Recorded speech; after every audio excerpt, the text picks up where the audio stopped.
Hi guys, this is Angela from London App Breweries. We're going to go through how to make your first app for the Apple Watch. It's almost a rite of passage to make a Hello World app for any platform you make, so that's exactly what we're going to do. The main point of this tutorial is get you completely set up for with Xcode. The Apple Watch is amazing. Nobody believes me when I say this, but the second OS that's coming out is going to amaze you. It is fantastic.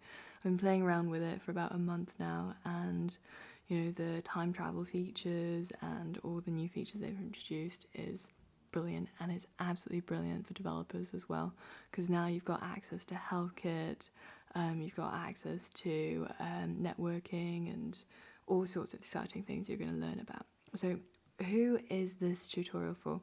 If you have never ever programmed in your life, this is perfect for you.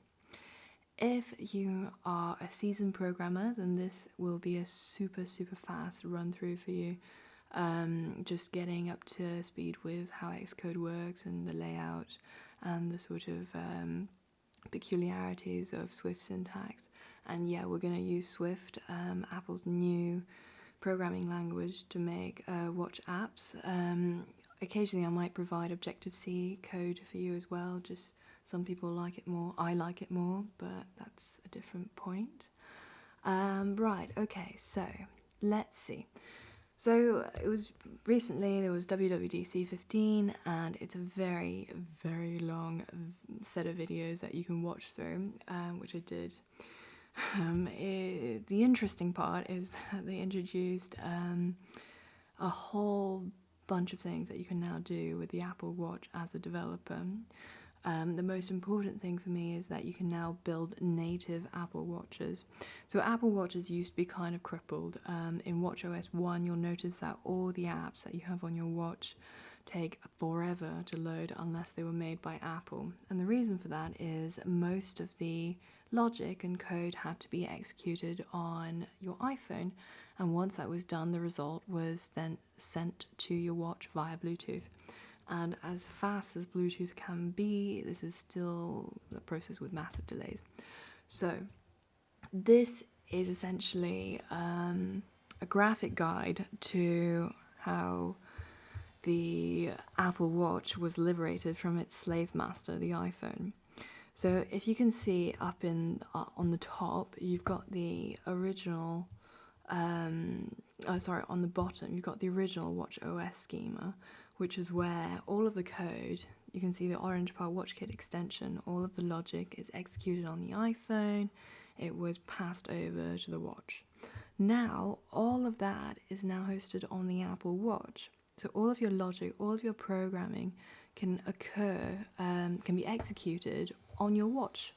That means that it's going to run so much faster, and you don't have to have your phone there at all times to perform very simple things in your watch app.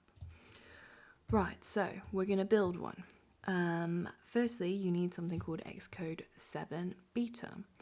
It's beta because it's not quite perfected yet. It's still under development, and obviously you have to, it can be quite buggy at times, but at the time of recording, we're on Xcode 7 Beta 4 now, which is actually a lot more stable than the previous ones.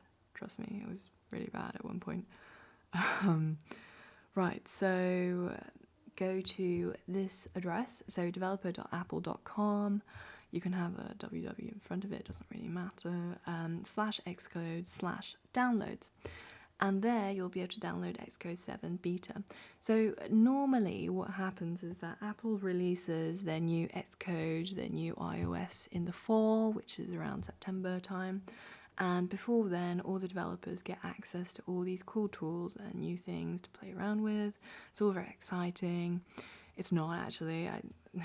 Sometimes you go down to the pub and you tell people, like, I have the new iOS 9. And nobody gives a shit. But anyways, moving on. So go there and download it. For the first time ever, it's open to the public, so you don't need a developer account.